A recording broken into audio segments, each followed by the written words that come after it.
Hello, this is Chocolate the Bear. I'm going to be going over the last of the three pick classes, which is the Spy. The point of the pick classes, once more, is to instantly kill people, or a really good job at killing people even though they don't deal a lot of damage. So the Spy has a sapper, a knife, and a gun. The gun shoots. The first shot is always dead accurate, even if you're jumping, even if you're running. And then the next shots are more inaccurate, although it fires decently slow, so it doesn't really matter too much.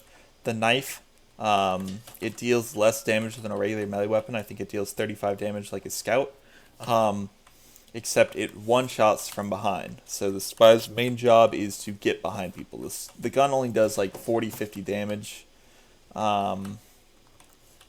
So in general, your job is to get behind people and stab them, which will instantly kill them. So the spy, along with his main three weapons. Oh, I should mention the sapper. It saps buildings, and it doesn't remove your disguise. So sapping buildings makes them take damage, and makes them stop functioning. So if you sap a sentry, it won't shoot at you. So it won't shoot at you. If you sap a dispenser, it won't heal. And very importantly, if you sap a teleporter, it saps both ends and no one will be able to teleport through it. So say you're on one side of it, the NG's at another. You can break his sappers and then just keep placing it. The sapper can be placed instantly, as fast as you can click, basically. So even if the engineer breaks a sapper, you can instantly put one on there, and there's no movement penalty, nothing for it. So if you pass by a building, might as well sap it.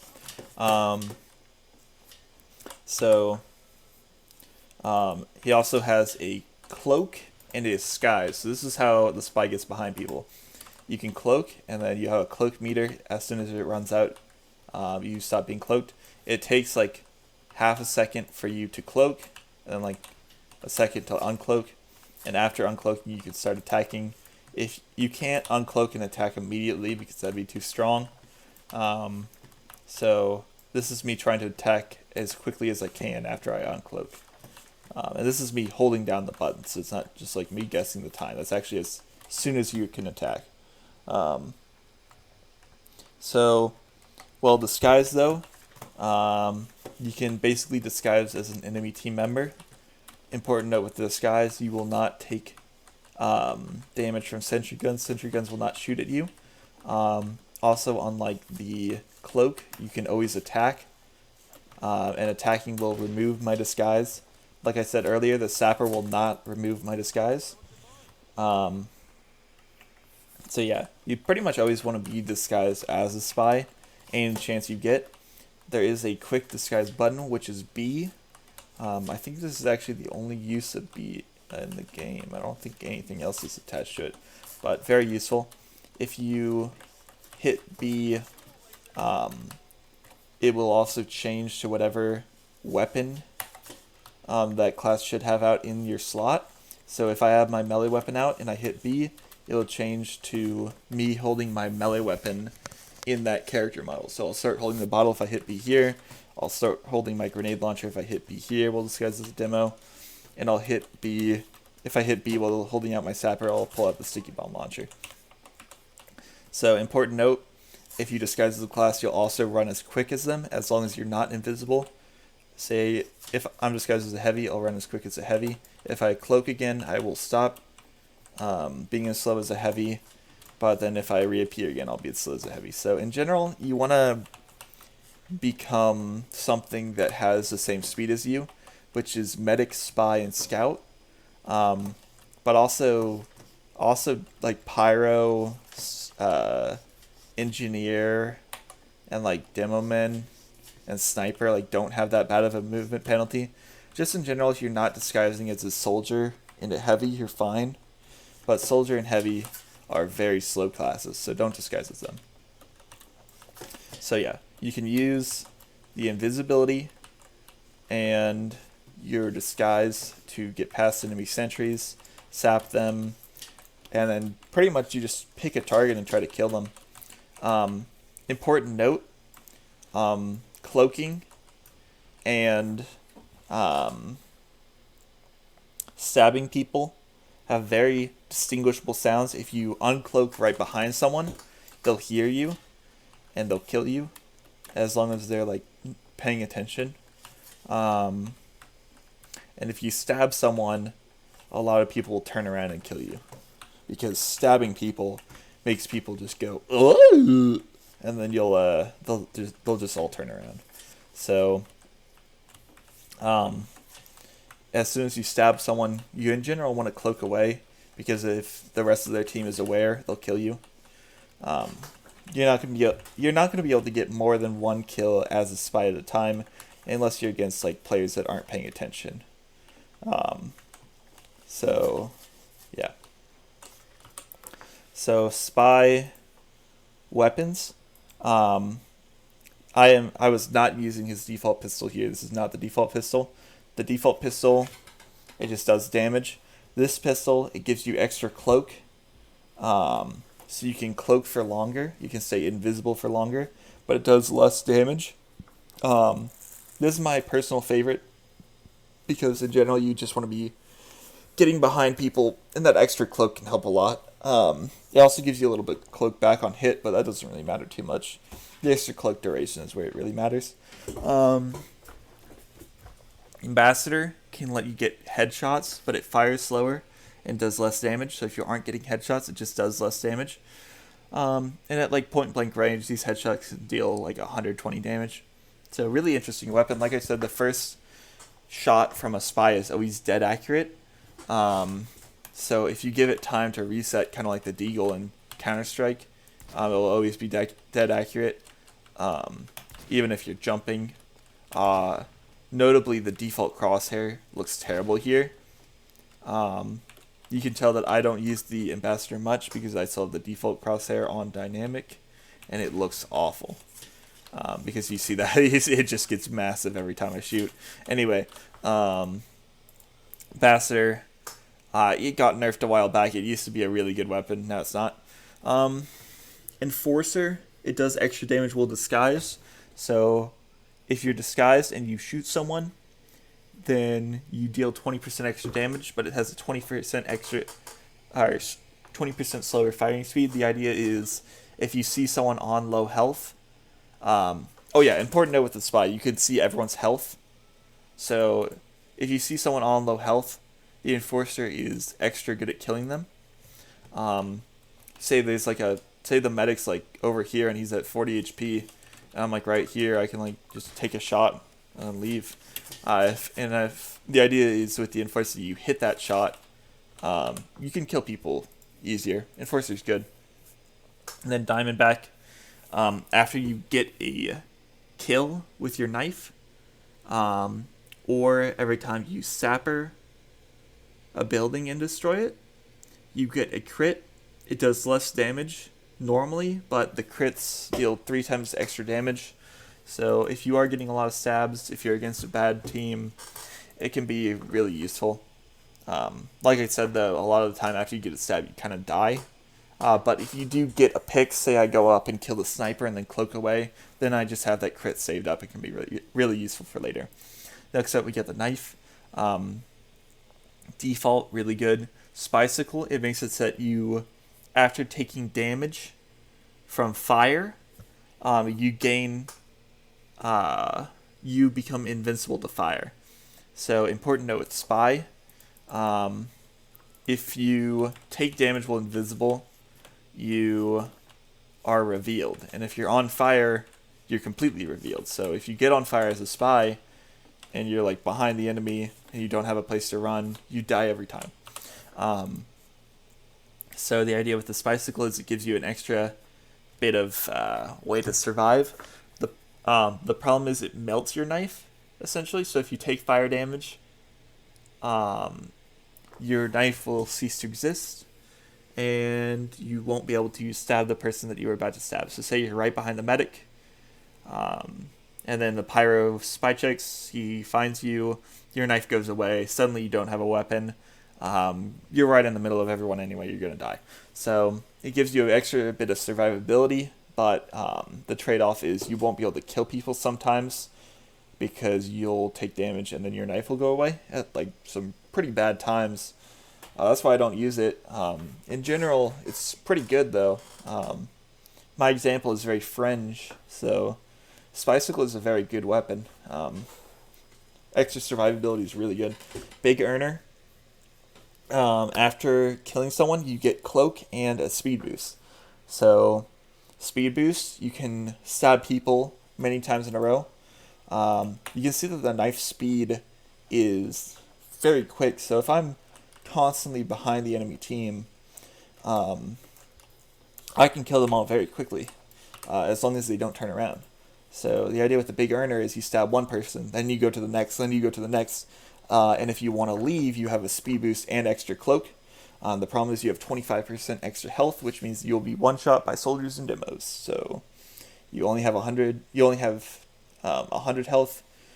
Kind of problematic. So your eternal reward, next one, you have less cloak, and if you disguise, then it will consume your cloak. And upon successful backstab attempt against a human target, you will disguise as your victim. So it also is a silent killer, so people will not scream when they die. So the idea is you stab someone, and then they're still there. You look exactly like them. You disguise as your target. So say I stab the demo men. Now I look like the demo men, and the whole enemy team thinks I look like the demo men. So I can sometimes get a second stab for free. Against coordinated teams, this won't happen because they'll be calling out spy anyway. If someone sees you, even if you're disguised, say I'm disguised as a scout, then I kill the demo men, I'll instantly disguise as the demo men. And the body disappears. I look exactly like him, but people will notice that the scout also disappeared. So, kind of a weird one. The fact that it takes cloak to disguise is bad. The idea is you can cloak and spawn, though. If I cloak and spawn, I don't lose any of my... or if I disguise and spawn, I don't lose my cloak. But if I cloak out of spawn, it won't even let me do it if I don't have a full cloak meter. And then it will take my full cloak meter as soon as I disguise. So, in general, this weapon's really bad. It can be really fun to use, though. Sometimes you get a lot of stabs in a row off of it. And last up is the worst spy weapon in the game. Undeniably the worst. It's just terrible. It gives you health from anyone you backstab, but it starts you off with less health. So it starts you off with just pitiful health. Just pitiful. 70 health. So you get one shot by even more things than just a close range rocket or a pipe bomb from a demo. You get one shot by sickies. You get one shot by just a medium range rocket. Any other class will have a much easier time killing you. The idea of the weapon is that you, before stabbing someone, they won't be able to find you anyway. And then you get behind someone, and then you're on more than full health. When it says you steal their weapon, you actually get overhealed. And you can get overhealed more than a medic would be able to overheal you. So if I stab someone, I'll end up on like 200 HP. I'll be very hard to kill, and then I can just cloak away. In general, though, it's just not good. Just don't use this weapon at all. Ever. And then we have the different cloaks. The Dead Ringer makes it so that you cloak when you take damage. It also makes you take a lot less damage while cloaked. So, say someone shoots you, you don't take very much damage, and then you cloak and you move faster. Really cool idea. Yeah. So, and then Cloak and Dagger. Cloak and Dagger is probably one of the best ones. it makes it so that you run through your cloak faster, but you regain cloak when you're standing still. So less time to get behind enemies, but then once you get behind someone, you can just find your perfect moment, which matters more at high level play. If you're at low level play, you can just generally uncloak and kill people anyway. Yeah, so default spy for knife and cloak is in generally good. Yeah, so having the extra cloak versus cloak and dagger is pretty good. And then last up, we got the red tape recorder. It makes it so that instead of dealing damage, you reverse building construction. So instead of destroying buildings, you set them to a lower level. Very useless. Don't use it. All right, yeah. So yeah, always use the default sapper. Red tape recorder isn't even a competition. Don't use this. It's very bad. So on spy, honestly, any of his pistols are good. Ambassador is probably the worst one, which is kind of funny because it used to be the best one by a long shot. But it does. I think before I said that crits don't take damage drop off, but critical damage is affected by range. So say I'm hitting someone for 12, if I headshot them, instead I deal 36 damage, which is good, but it's not useful in any case, so don't use it. Diamondback is not affected by damage drop off, so whatever damage you're dealing, I should know the damage number, but I don't. It's like 120 damage or something. It's useful. So any weapon besides the ambassador is good. And then for knives, you can use the default, the spycicle, even the big earner. Stay away from the your eternal reward and never use the kunai. Kunai is the worst. And I say the kunai is the worst because a lot of people think the kunai is good. Because what some people did at one point was they posted YouTube videos of them getting kills with the kunai, and then people were like, "Oh, you can get kills with the kunai. That means it's good." That's bad logic, though. Don't think that it's good ever. And then for your cloak, any of them is fine. The default, this is the default, I should mention. The one with the duck on it. It just has a duck because it's cool. Dead ringer, very useful for getting away. If you're behind enemy lines already, you stab someone, you pull this out, you guaranteed get out like 100% of the time. And then cloak and dagger can be useful. I don't know. I like the default personally.